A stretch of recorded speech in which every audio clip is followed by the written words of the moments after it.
बिस्मिल्लाहिर्रहमानिर्रहीम। अस्सलामुअलैकुम नाजरीन, मिक्स्ड इन्फो टीवी के साथ मैं हूँ जाहिद फारूक। नाजरीन, ओपोजिशन के लिए ज़मानतों का सिलसिला कैसे शुरू हुआ? क्या नैब किसी खुफिया खेल का हिस्सा है? और इसके साथ साथ इमरान खान के साथ मोतबर हलकों की तरफ से जो मुलाकात हुई और उसमें उनकी तरफ से जो दो ऑप्शन पेश किए गए, जिसमें से एक ऑप्शन को वज़ीर आज़म ने, जो पहला ऑप्शन था, उसको साफ इनकार कर दिया और दूसरे ऑप्शन पर ख़ुद से अमल करना शुरू किया।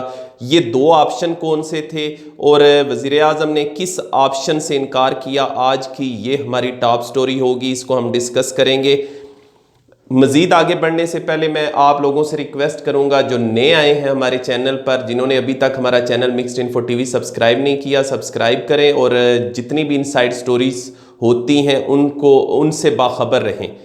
अब हम बढ़ते हैं वज़ीर आज़म के हवाले से, जो मैंने आपको टॉप स्टोरी बताई, लेकिन उससे पहले मैं कुछ मज़ीद बातें डिस्कस करना चाहूँगा ताकि हमारा पूरा केस इस्टेब्लिश हो सके।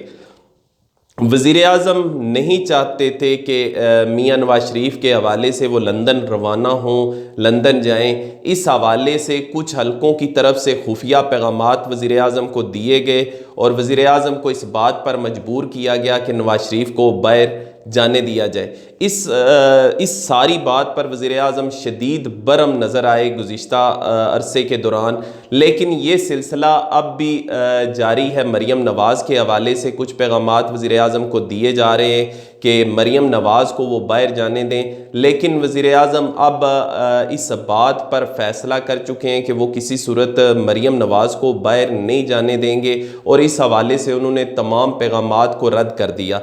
अब दूसरी स्टोरी लेकिन मैं वो आगे चल के आपको बताता हूँ कि कौन से ऑप्शन वज़ीर आज़म को पेश किए गए हैं और किस पे वज़ीर आज़म ने अमल करने का फ़ैसला किया।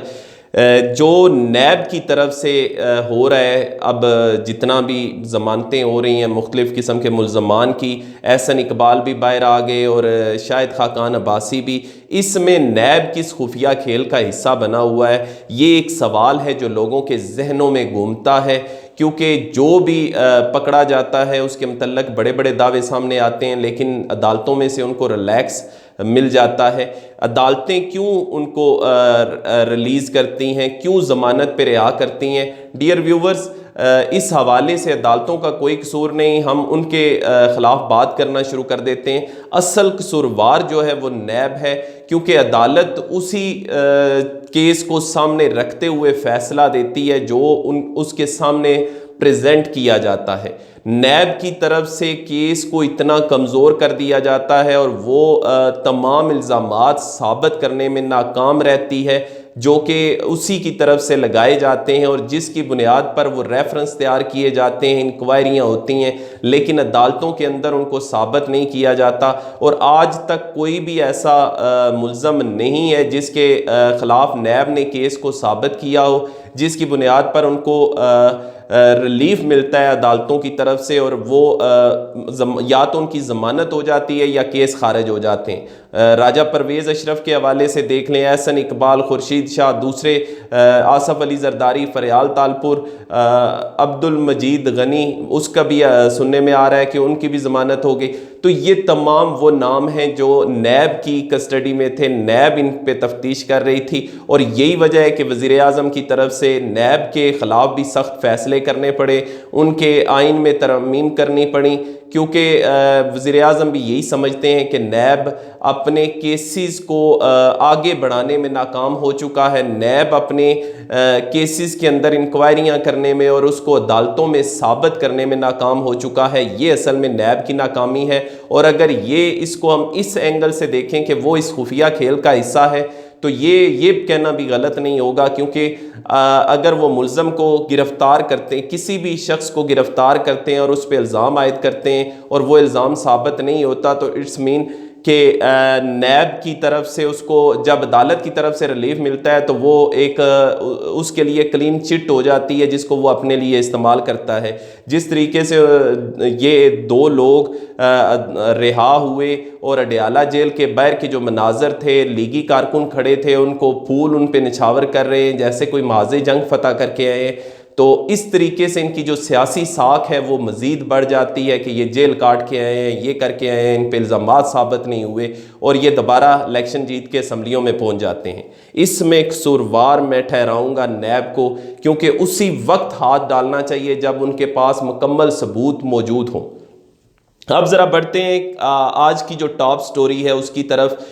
इमरान खान को ऑप्शन पेश किए गए मोतबर हलकों की तरफ से, जो दो ऑप्शन थे कि अगर आप ये काम कर दें तो फिर आपके लिए मसाइल हल हो सकते हैं, फिर आपकी हुकूमत की मुश्किलात दूर हो सकती हैं। उसमें पहला ऑप्शन ये था कि मैं इसके बारे में पहले भी आपको बता चुका हूँ, जिसमें कहा गया कि चूँकि पाकिस्तान का ज़्यादा हिस्सा जो है वो पंजाब पर मुश्तमिल है, पंजाब में अगर गुड गवर्नेंस होगी तो जो वफाक है वो भी बेहतर तरीके से डिलीवर कर सकती है। अगर पंजाब के अंदर मामलात ख़राब होंगे तो वफाक के लिए भी मसाइल पैदा होते हैं। तो वज़ीर आज़म को ये मशवरा दिया गया, ये तजवीज़ दी गई कि वो जो पंजाब के वज़ीर आला हैं उस्मान बुज़दार, उनको तब्दील कर दें, अपनी ज़िद अपनी अना को छोड़कर उनको तब्दील करें, नया कोई शख्स लेके आएँ जो डिलीवर करने के काबिल हो, ताकि पंजाब के लोगों को मुतमईन किया जाए, पंजाब के अंदर तब्दीली नज़र आए। जिस पर वज़ीर आज़म ने गौर करने के बाद इस बात से इनकार कर दिया। उन्होंने कहा कि उस्मान बुज़दार किसी सूरत तब्दील नहीं होंगे, जब तक मैं उस्मान बुज़दार ही रहेंगे। और फिर दूसरा ऑप्शन जो दिया गया वो ये था कि दूसरा ऑप्शन आपके पास यही है कि आप अपनी गवर्नेंस को बेहतर करें, आप लोगों के लिए रिलीफ पैदा करें, लोगों के मसाइल को हल करने की कोशिश करें, वरना हम लोग भी आपका साथ नहीं दे सकेंगे। और यही वजह है कि कुछ हद तक दूरियां भी पैदा हुई हैं मोतबर हलकों की तरफ के दरमियान और वज़ीर आज़म के दरमियान, और जिसका भरपूर फ़ायदा उठाने की कोशिश मियाँ शहबाज शरीफ भी कर रहे हैं। मियाँ शहबाज शरीफ के बैकडोर राब्ते भी जारी हैं और वो उनकी ये कोशिश है कि किसी तरीके से मरीम नवाज़ को वो बाहर ले जाएं, जिसका वज़ीर आज़म इनकार कर चुके हैं। इन बैक डोर जो राब्ते हैं उनके ज़रिए से और इक़्तिदार में कुछ ना कुछ हिस्सा मुस्लिम लीग नून को भी मिल जाए, और इसकी बार बार वजाहत शेख रशीद की तरफ से भी आ रही है कि उनके आपस में राब्ते हैं। लेकिन डियर व्यूवर्स, इमरान खान ने फर्स्ट ऑप्शन को रिजेक्ट कर दिया और सेकंड ऑप्शन पे उन्होंने अमल दरामद शुरू किया। वज़ीर आज़म की जो फुर्तियाँ नज़र आ रही हैं, वज़ीर आज़म की तरफ से जो पैकेजेस का ऐलान हो रहा है, पहले 7 अरब पैकेज का ऐलान किया गया, 15 अरब के पैकेज का मज़ीद ऐलान किया गया है। जो यूटिलिटी स्टोर के ज़रिए से लोगों को अशिया मिलेंगी वो सस्ती मिलेंगी, और इसके साथ साथ जो बिजली के निर्ख हैं उनको भी कम करने के हवाले से बात हुई काबीना के इजलास के अंदर।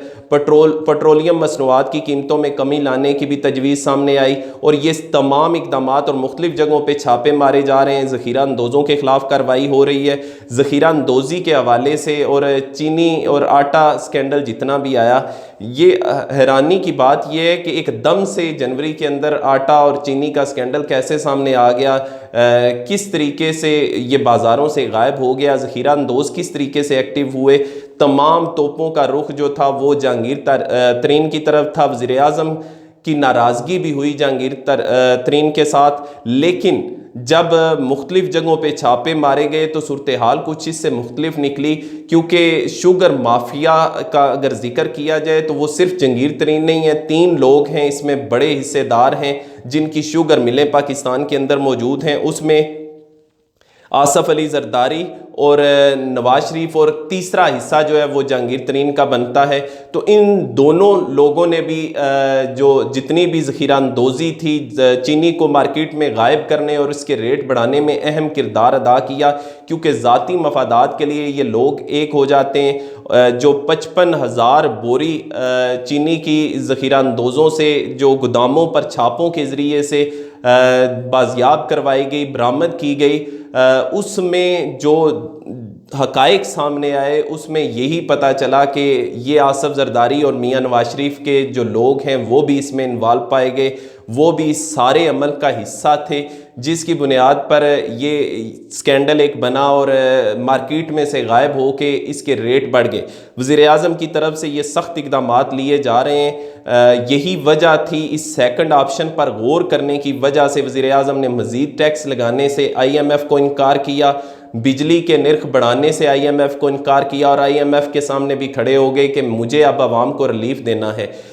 रिलीफ देने की इस वजह से भी ज़रूरत पेश आती है कि जो हालिया सर्वे पेश किया गया रोशन पाकिस्तान की तरफ से, रोशन पाकिस्तान एक ऑर्गेनाइजेशन है जिसने 2018 के इलेक्शन से पहले भी सर्वे किया था, और उसके सर्वे के मुताबिक यही कहा जाता है कि जो इलेक्शन के बाद की सूरत हाल थी, जो उन्होंने मकबूलियत का ग्राफ बताया था, वो ऐन उसके मुताबिक थी। तो उसकी तरफ से जो सर्वे सामने आया है, ताज़ा तरीन सर्वे, उसमें उन्होंने वज़ीर आज़म की जो शोहरत है, वज़ीर आज़म की जो यानी ग्राफ है मकबूलियत का, उसको पहले से गिरता हुआ दिखाया गया और मुस्लिम लीग नून को इस हवाले से मकबूल तरीन जमात बताया गया कि तहरीक इंसाफ चूँकि पीछे आई है, जिसकी वजह से लोग मुस्लिम लीग की तरफ ज़्यादा राग़ब हुए हैं। लेकिन खैर सर्वे तो बहुत से होते रहते हैं। वज़ीर आज़म के पास अब भी वक्त है कि वो डिलीवर करे और ज़्यादा से ज़्यादा लोगों के लिए बेहतर काम करने की सूरत में ही वज़ीर आज़म के ऊपर जो जितने भी दबाव हैं वो कम हो सकते हैं। क्योंकि अगर इमरान ख़ान लोगों के लिए स्टैंड लेते हैं, लोग उनके साथ खड़े होते हैं, तो किसी भी इत्तेहादी को वज़ीर आज़म से अलग होने, PTI से अलग होने, हुकूमती इत्तेहाद से अलग होने के बारे में 100 बार सोचना पड़ेगा। क्योंकि एक मकबूल हुकूमत के जो इत्तेहादी होते हैं वो किसी सूरत ये गलती नहीं करते कि उससे अलग होकर आने वाले वक्त में जो इलेक्शन लड़ेंगे उसमें वो अपनी जो हासिल की गई नशिस्तें हैं उसको भी गवा दें। वो हमेशा उसी काफ़िले का हिस्सा बनते हैं जो कि काफ़िला अपने सफ़र की तरफ गामज़न होता है और अपने सफ़र की तरफ कामयाबी के साथ बढ़ रहा होता है। ये जितनी भी मामलात हुए वो इसी वजह से मामलात हुए क्योंकि हुकूमत की जो मकबूलियत थी वो थोड़ी कम हुई और जो डिलीवरेंस थी उसके मामलात थोड़े से ख़राब हुए, जिसके बायस ये सारी सूरत हाल देखनी पड़ी।